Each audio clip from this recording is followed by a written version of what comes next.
없으시죠? 질문이 없으시면 여러분들 다 알고 계시는 거로 생각을 하고 문제를 하나 더 드릴게요. 자, 다음과 같은 순서로 코드를 작성을 해 보도록 할 겁니다. 아, 우선 우리가 어떤 거냐면 시험을 본다. 그래서 시험 점수를 입력을 했다라고 가정을 할 거고요. 시험 과목은 세 과목이라고 생각을 할 거예요. 세 과목 시험을 봤으면 세 과목의 총점도 계산할 수가 있고, 세 과목의 평균도 계산할 수가 있겠죠. 그래서 그 평균 점수에 따라서 A, B, C, 뭐, 요렇게 뭐 일종의 학점 같이 그렇게 등급을 매겨 보려고 해요. 자, 그래서, 어, 어떤 순서로 코드를 작성할 거냐면, 세 과목 시험 점수를, 점수를 입력받고 저장한다. 첫 번째로 할 일이고요, 이게. 그 다음에 두 번째는 새 과목의 총점을 계산하고 어, 출력한다. 그리고 새 과목의 그 평균을 계산하고 출력한다.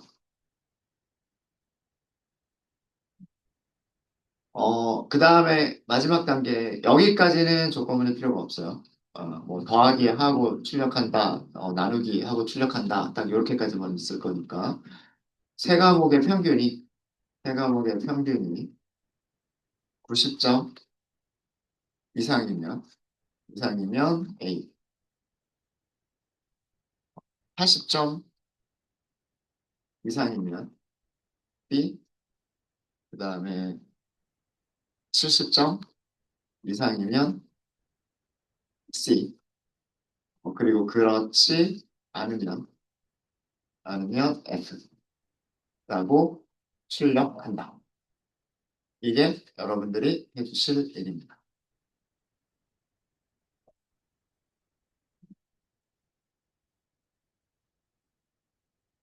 이 중에서 제가 여기까지만 제가 해드릴게요. 입력받고 저장한다라고 하는 것까지만 제가 해드리도록 하겠습니다. 총점 계산하고 출력하고 평균 계산하고 출력하고 A냐 B냐 C냐 F냐라고 출력하는 거는 여러분들이 한번 해보세요. 자, 코드를 작성해 보도록 하겠습니다. 첫 번째 점수를 스코어 1번이라고 할까요? 스코어 1번이라고 할게요. 첫 번째 점수라는 뜻으로. 점수들은 전부 다 인트, 점수로 생각하겠습니다. 시험 점수를 뭐 몇 점 1, 뭐 이렇게 하는 경우는 없을 거기 때문에 그래서, 정수로 취급을 할 거고요. 그 다음에 입력하세요라고 해야 되겠죠. 네. 점수 1번, 점수 2를 입력하세요. 이렇게 하면 될 거예요. 그러면 여기서 하나 입력하겠죠. 정수로 변환하겠죠. 변수에 저장할 겁니다. 네. 네. 그럼 마찬가지 방법으로 코드를 또 쓰면 될 거잖아요. 두 번째 점수는, 그죠? 두 번째 점수는 int인데 입력받은 값이다. 여기서는 점수 2를 입력하세요. 이렇게 하면 될 거고요. 마찬가지 방법으로 이번에는 3번 점수. 3번은 int고 입력하세요. 점수 3을 입력하세요. 이렇게 하면 되겠죠. 이 밑에 이제 여러분들이 작성을 해주시면 돼요. 나머지 총점 계산하고 평균 계산하고 그다음에 A냐 B냐 C냐 F냐를 출력하는 코드들을 나머지를 완성을 해주시면 됩니다. 네, 여기까지 제가 해드렸어요. 네, 시간 드리도록 하겠습니다.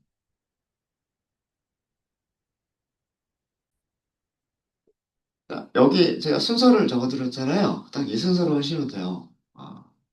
세 과목의 시험 점수 입력받는다, 저장한다, 입력받는다, 저장한다, 입력받는다, 저장한다. 이건 다 됐죠. 자, 총점을 계산하고 출력한다. 이렇게 했는데, 물론 출력만 하고 그냥 바로 끝내버릴 수도 있어요. 하신 분들 중에서 몇몇 분들 이렇게 그냥 하셨죠. 뭐, 스코어 1번 더하기, 그 다음에 뭐 스코어 2번 더하기, 스코어 3번. 그리고 나누기, 이게 총점이죠. 이렇게 하면 여기 총점이 될 거예요. 이렇게 끝내신 분들 아마 계시지 않을까라는 건 생각이 있고. 물론 여기다가 뭐 총점은 뭐 이렇게 뭐 문자를 덧붙일 수도 있고, 어, 뭐 그런 거는 출력할 때 조금 보기 좋게 하려고 하는 거니까. 평균을 출력하겠다라고 하실 때는 위쪽 코드에서 여기를 일단은 괄호로 감싸고, 그 다음에 나누기 3을 하고, 이러면 평균이죠.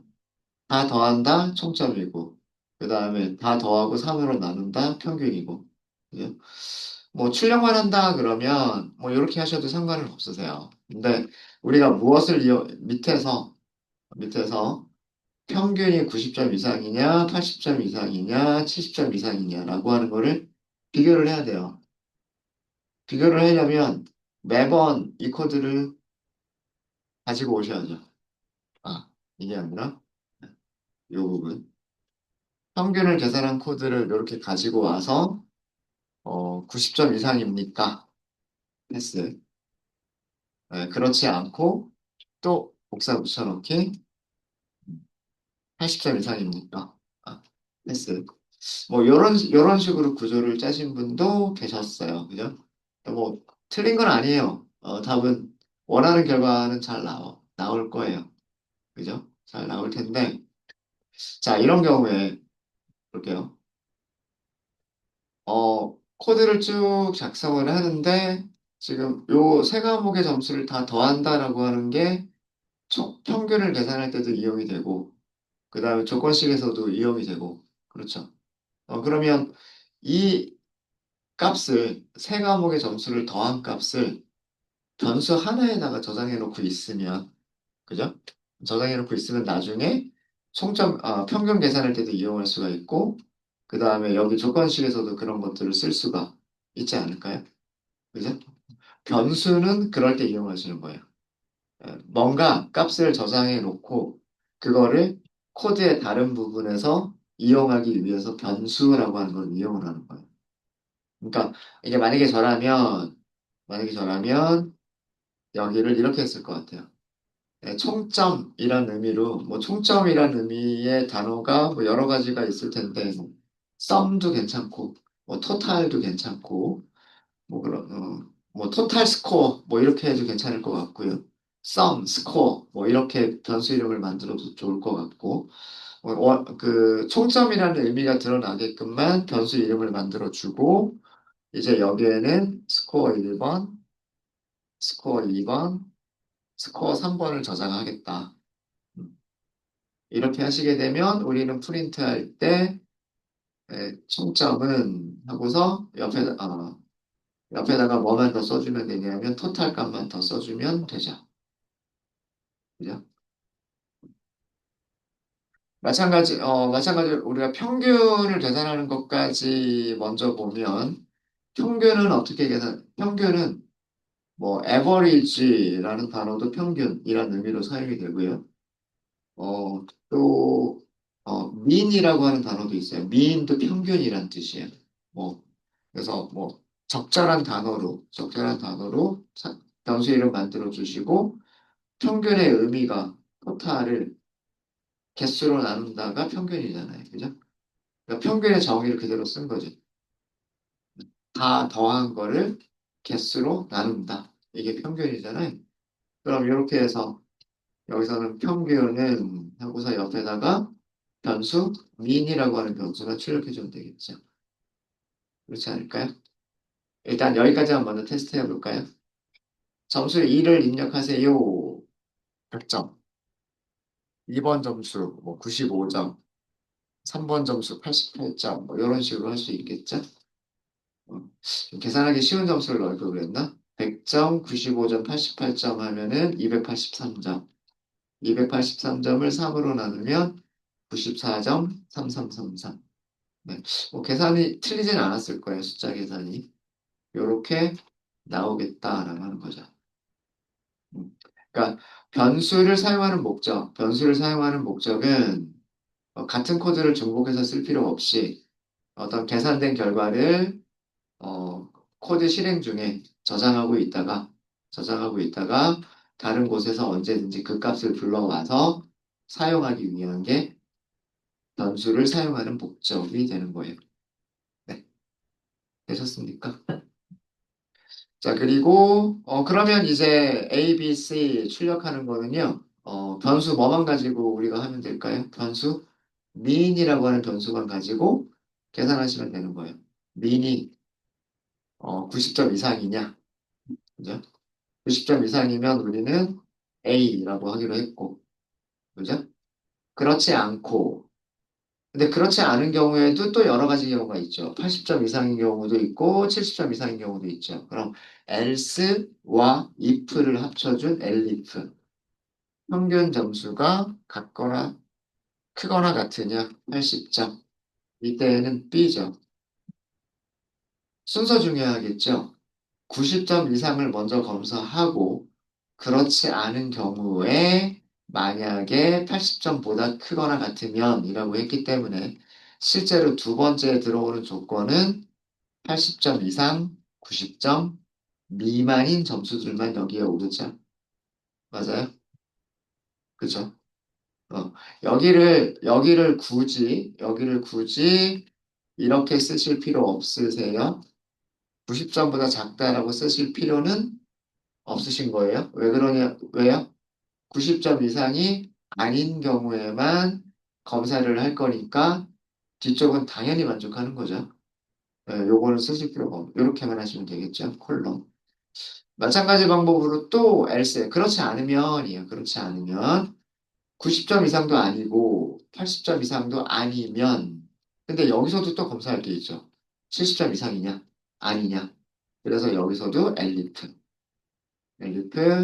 평균 점수가 70점보다 크거나 같으냐. 그런 경우에는 C. 이것도 아니라면, 그죠? 70점 미만인 거죠. 너무 가혹하나요? D도 없이 그냥 바로 F여서. 네. 그럼 여기서는 이거는 else. else로 끝나고 여기서는 print F 이렇게 하시면 되는 거죠. 이게 제가 원했던 코드입니다. 네. 네. 그래서 다시 한번 테스트를 해보시면은요. 다시 실행하고 뭐 99점, 98점, 90점. 이런 식으로 하게 되면 287점이 되겠죠. 287점이 되고 3으로 나누면 95.66이니까 90점 이상에 해당이 돼서 A라고 나올 거고요. 그 다음에 다시 실행을 하는데 이번엔 80점대가 나오도록 한번 해볼까요? 80점, 뭐 90점, 근데 뭐 75점, 뭐 이러면 한 80점대가 나오겠죠. 총점은 245점이고 3으로 나누면 81.66이라고 나오고 86.1266인 경우에는 B 이 경우에 해당하죠. 그래서 평균이 81.66이면 첫 번째 여기서부터 검사하는 거예요.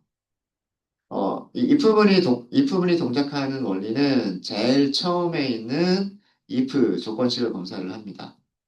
얘가 처음부터 만족하면 여기 블록 안쪽에 있는 코드들을 실행한 다음에 나머지는 다 무시하고 밑으로 내려오는 거예요.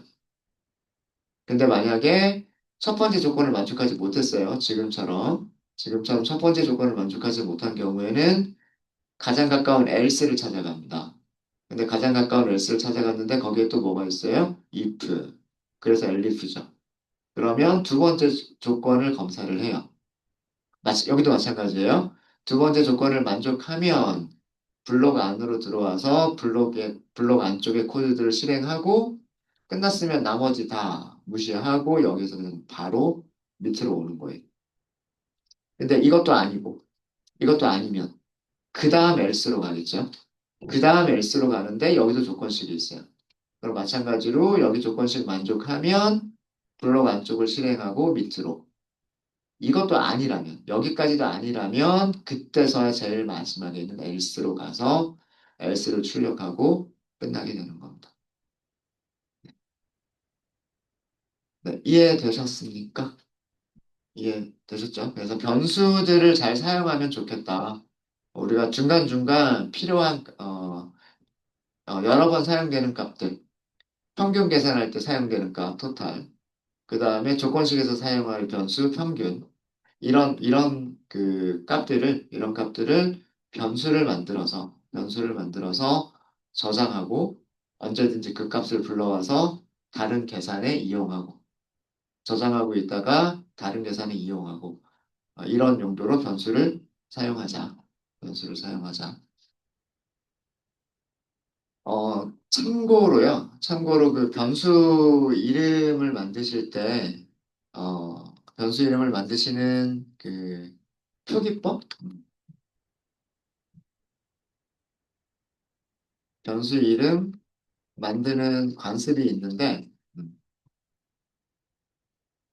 컨벤션이라고 하는데, 스네이크 표기법이라고 하는 게 있고요.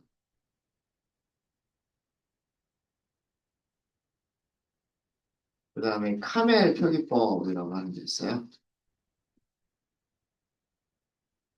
스네이크는 단어가 뱀이라는 뜻이죠.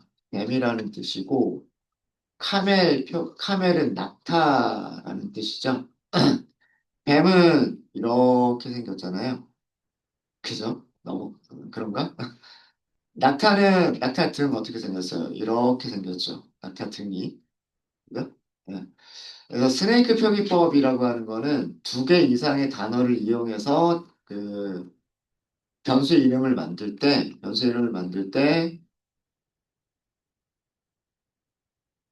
단어를 사용해서 변수 이름을 만들 때 단어와 단어를 언더스코어 만들 때 모두 소문자만 사용하고 그리고 단어와 단어는 밑줄 언더스코어라고 얘기하죠. 언더스코어 밑줄로 연결하는 그런 방법이고요. 그래서 예를 들자면 아까 뭐 토탈 어, 점수 합계 뭐 이런 의미로 사용할 때 토탈 어, 스코어 이런 식으로 만들어주는 거. 단어와 단어를 소문자만 사용하고 언더스코어로 붙여서 그냥 길게 만들어주는 이런 방식을 스네이크 표기법이라고 얘기를 하고요. 그 다음에 카멜 표기법은 역시 마찬가지로 두 개 이상의 단어를 사용할 때, 어, 변수의 이름은 소문자로 시작하되, 변수 이름은 소문자로 시작하되, 그 두 번째 단어, 두 번째 이상, 뭐세 단어 이상도 될 수가 있으니까, 두 번째 이상 단어의 첫 글자를 대문자로, 대문자로, 어, 대문자로 해서 연결하는 방법. 연결하는 방법인데, 예를 들자면, 토탈 스코어 같은 경우에 변수 이름 어떻게 만드냐면, 토탈 스코어, 이런 식으로. 여기 S가 대문자예요.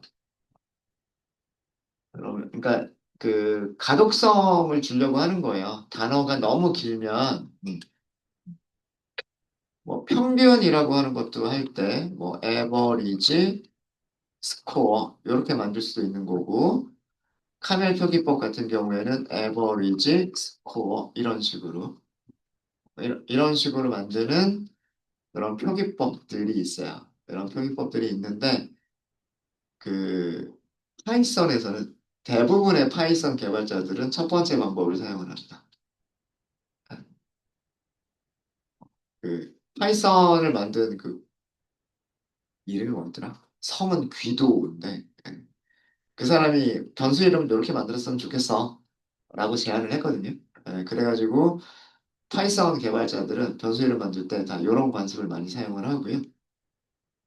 어, 다른 프로그래밍 언어에 조금 익숙한 그런 개발자들, 자바나 C와 같은 그런 프로그램에 익숙한 개발자들은 이두 번째 방법을 많이 사용을 해요.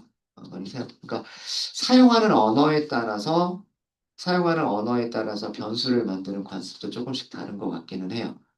저는 파이썬을 할 때에는 항상 변수 이름은 이런 방식으로 만들 거예요. 변수 이름은 이런 방식으로 만들 거고요. 파이썬에서도 이런 식으로 만드는 이름들이 있는데, 어떤 경우에 이런 식으로 이름을 만드냐면, 클래스라고 하는 거를 정의할 때, 이름을 이런 식으로 만들어요. 이런 식으로 만드는데, 그거는 제가 클래스를 설명드릴 때 말씀을 드리도록 하겠습니다. 그래서 제가 여러분들 몇몇 분들 변수 만드신 걸 봤는데, 이런 식으로 변수 이름들을, 이런 식으로 이렇게 만들어 주신 분들이 계시더라고요. 그래가지고, 변수 이름 참 예쁘게 만들었다. 뭐 이렇게 생각을 하고 있어가지고, 네, 생각이 들어서, 말씀을 드렸어요.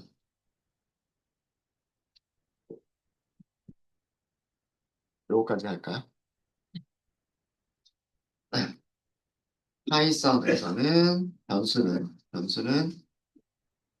파이썬에서 변수는 스네이크 표기법을 주로 이용한다.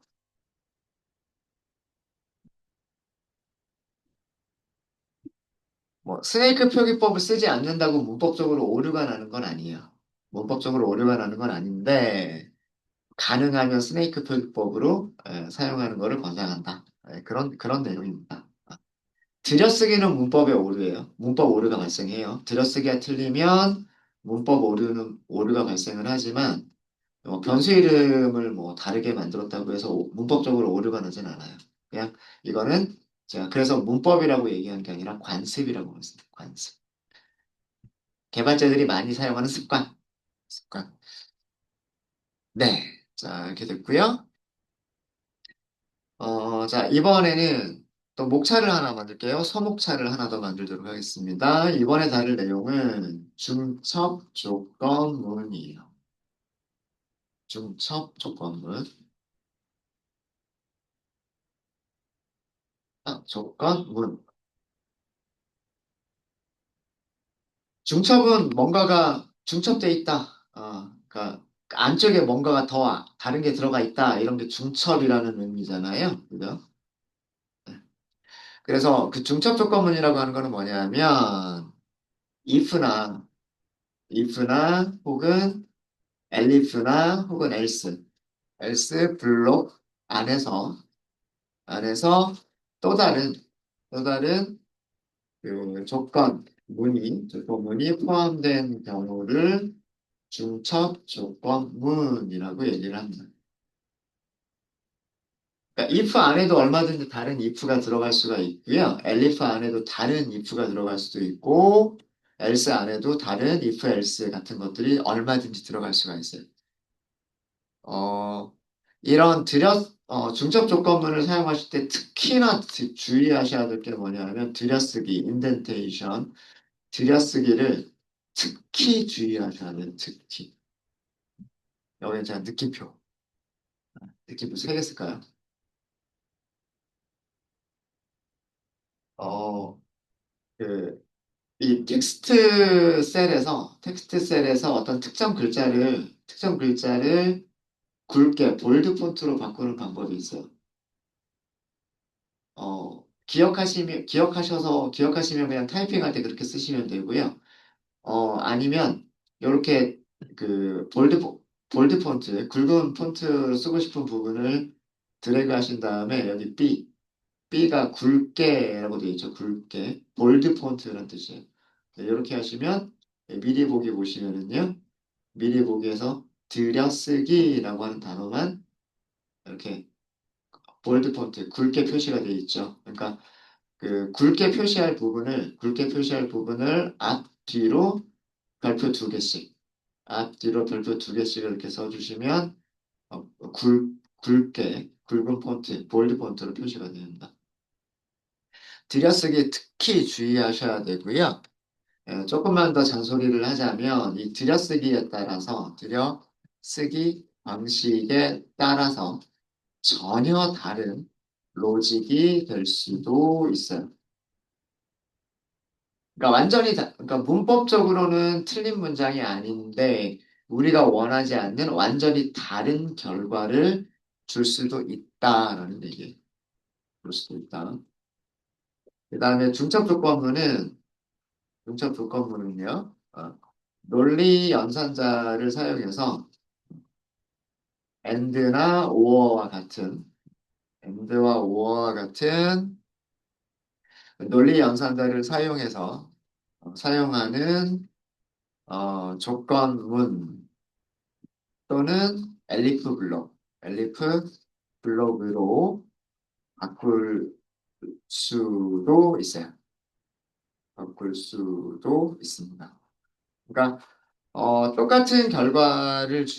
똑같은 결과를 주는 조건문이 중첩 조건문으로 만들 수도 있는 거고요. 엘리프로 만들 수도 있는 거예요. 엘리프로 작성되어져 있는 거를 중첩 조건문으로 만들 수도 있는 거고요. 반대로 중첩 조건문으로 만든 것을 엘리프 블록으로 바꿀 수도 있어요. 그래서 이거는 정말 작성하기 나름이에요. 작성하기 나름. 자, 예제를 하나 만들어 볼게요. 예제를 만들어 볼 건데, 어, 우리 전 시간에 딱 그거 했었었어요. 양수냐, 음수냐, 영이냐, 요거 하는 거 했었죠. 그거 할 때 우리가 전체 구조를 어떻게 잡았었냐면 이렇게 잡았었어요. if 어떤 숫자가 0보다 0보다 큰가요? 그죠? 요거는 지워버릴 코드니까 그냥 보기만 하세요. 그렇지 않고, 그렇지 않고, 뭐, 0보다 작은가요? 그렇게 할 수도 있고요. 0인가요? 이렇게 할 수도 있고, 그 다음에 else. 이런 구조로 우리가 만들었었죠. 기억나시죠? 어. 어떤 숫자가 0보다 큰가요? 그렇지 않다면, 그럼 0과 같은가요? 이것도 아닌가요? 이렇게 만들었었죠. 그죠? 이 내용을 여러 가지 형태의 중첩 조건문으로 만들 수가 있어요.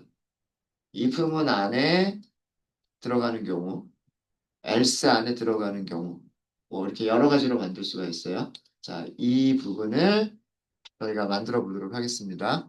자, 숫자는 입력받는 걸로 할게요. 그래서 number라고 하는 변수를 만들고요. 꼭 정수일 필요는 없으니까 실수 타입으로 하도록 하겠습니다. 그리고 입력받겠다.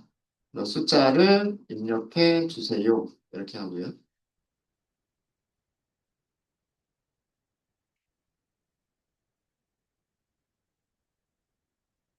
조건을 이렇게 한번 만들어 볼게요. if. 자, 우선 입력받은 숫자가 0보다 큰 경우가 있겠죠. 맞아요? 0보다 큰 경우가 있을 거고, 그렇지 않은 경우가 있겠죠. 크게 두 가지로 나눠볼 수가 있겠죠. 맞아요? 음.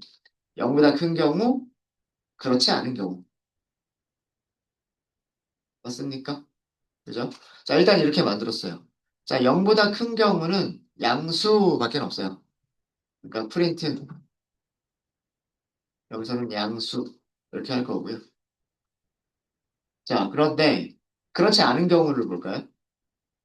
그렇지 않은 경우를 보면, 그렇지 않은 경우는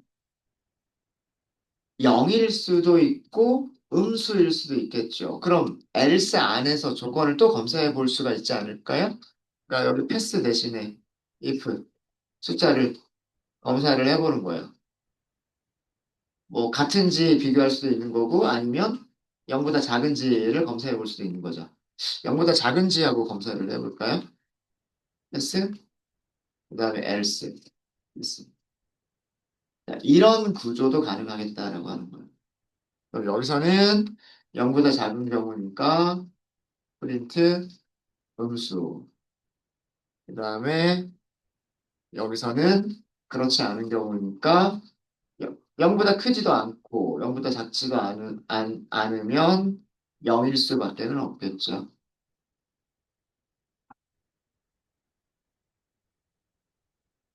네, 로직 이해되십니까? 로직 이해되세요?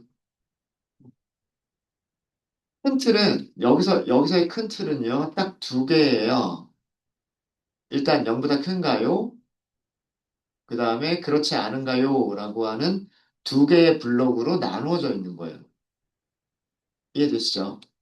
근데 다시 else 안에 뭐가 있는 거예요? 그럼 0보다 작은가요와 그렇지 않은가요라고 하는 블록이 다시 하나가 더 있는 형태인 거예요. 어렵지 않으시죠? 그죠? 로직은 똑같이 동작하지 않을까요? 로직은 똑같이 동작하겠죠. 일단 테스트 한번 해보죠. 실행. 양수로 입력을 해볼게요. 그럼 양수라고 잘 나오고요. 다시 실행. 0을 입력해 볼게요. 0.0도 가능한지 볼게요. 0.0, 제로라고 나오는군요. 다시 실행할게요. 마이너스 3.14, 3.12, 뭐 이런 식으로 음수라고 잘 나오죠. 그쵸? 자, 로직을 보면은요, 어, 여기 저장된 숫자가 0보다 크면, 그럼 if 들어오죠. 그래서 여기를 실행하겠죠. 그러면 if 블록이 끝났으니까 아래쪽에 else는 볼 필요가 없는 거예요. 그죠? if 블록이 끝났으면 이제 끝나고 밑으로 내려오면 되는 거죠. 그래서 양수 입력했을 때는 여기만 실행하고 끝. 그죠?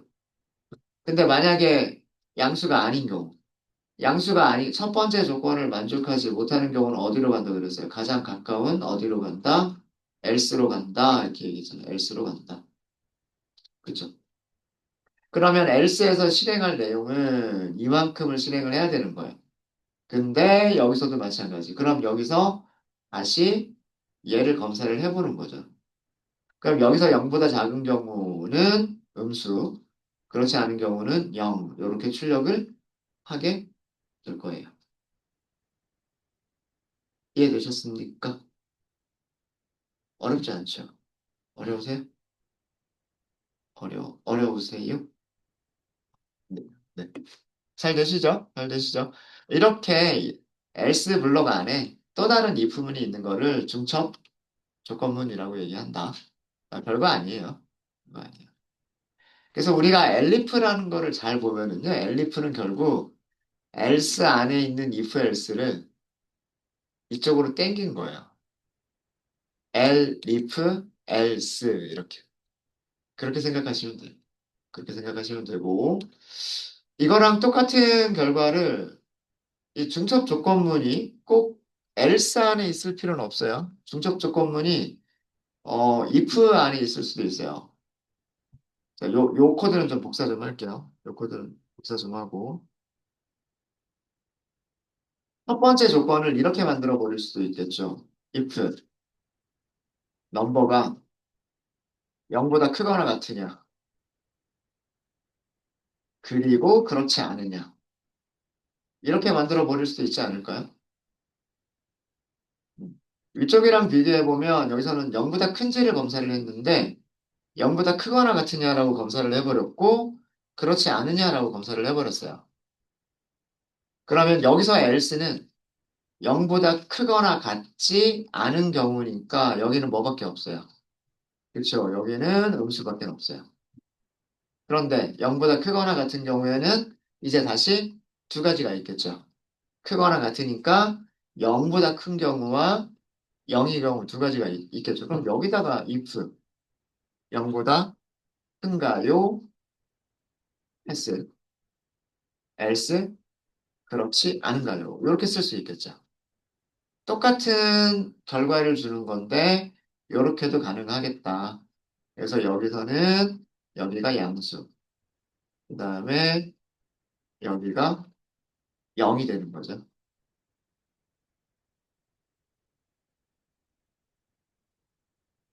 이렇게 if문 안에서도 if else가 있을 수 있고 else 안에서도 if else가 있을 수 있다.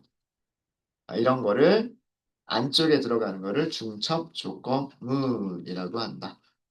라는 그런 내용입니다. 들여쓰기를 되게 조심하라고 말씀을 드린 게 뭐냐면 자, 요렇게 돼 있는 경우 볼게요. 문법적으로 맞는 문장일까요? 안 맞는 문장일까요? 이거 문법적으로 맞지 않은 논리적으로도 이건 맞지가 않지만 문법적으로도 틀린 거예요. 이 if문의 else는 요거예요. 그죠? 그럼 밑에 else는 있을 수가 없어요. else는 두 개가 나올 수가 없어요.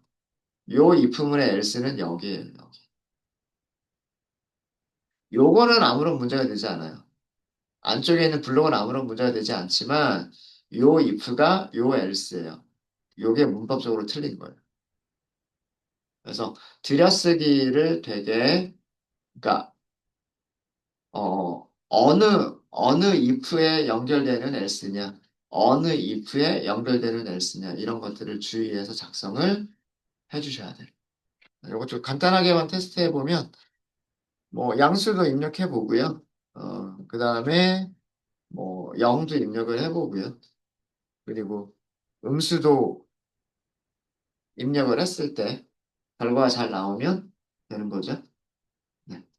이렇게 해서 중첩 조건문이라고 하는 것까지 설명을 드렸습니다. 네, 혹시 질문 있으실까요? 잘 되시죠? 네, 자 그러면 저희 잠깐 15분 쉬었다 하도록 하겠습니다.